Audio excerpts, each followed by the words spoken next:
వీటన్నిటి గురించి జగన్మోహన్ రెడ్డి గారి దృష్టికి ఈ విషయాలు తీసుకొచ్చి ఆయన సీఎం అయిన తర్వాత వీటికి సొల్యూషన్స్ ఇస్తారు అనే భావనలో ఉన్నాడు. ఆయన దృష్టికి తీసుకురావాలంటే ఎలా, ఇవన్నీ సబ్సిక్వెంట్గా మేము అడిగితే చెప్పాడులేండి, అప్పటికప్పుడు తెలియదు. కానీ ఉత్తరం చదివితే అర్థమవుతుంది మీకు. ఇవన్నీ తీసుకురావాలంటే ఎలా, ఆయన చెప్పడానికి అంత టైం ఇవ్వడు. కాగితం రాసిస్తే అంతకుముందు చూశాడంట 2-3 సార్లు వచ్చినప్పుడు, ఎవరో కాగితం ఇస్తే పక్కనున్న పిఏకి ఇచ్చేశారంట.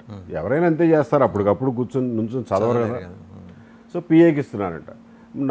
నేను రాసింది, నా ఆలోచనలు ఆయన దృష్టికి చేరవు అనే నిర్ణయానికి వచ్చాడు. సో ఆయన దృష్టికి చేరాలంటే ఏదో ఒక సెన్సేషన్ చేయాలి.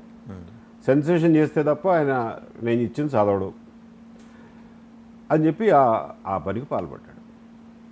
అది జరిగింది. Anyway, so initial half an అవర్లో మాకు తెలిసింది ఏంటి, 11 పేజీలు ఉత్తరం ఎదురుగా కనపడుతుంది.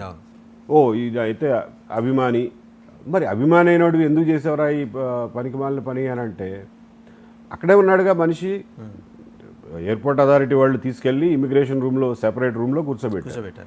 సో అక్కడ ఉన్న లోకల్ వాళ్ళు అడుగుతారు కదా, ఎందుకు చేసేవరా ఈ పని అని అంటే, ఏం లేదు సార్కి సింపతి వచ్చి ఇంకో 4 ఓట్లు వచ్చి ఆయన ఖచ్చితంగా చీఫ్ మినిస్టర్ అవుతాడన్న ఆశతో చేశాను సార్ అన్నాడు.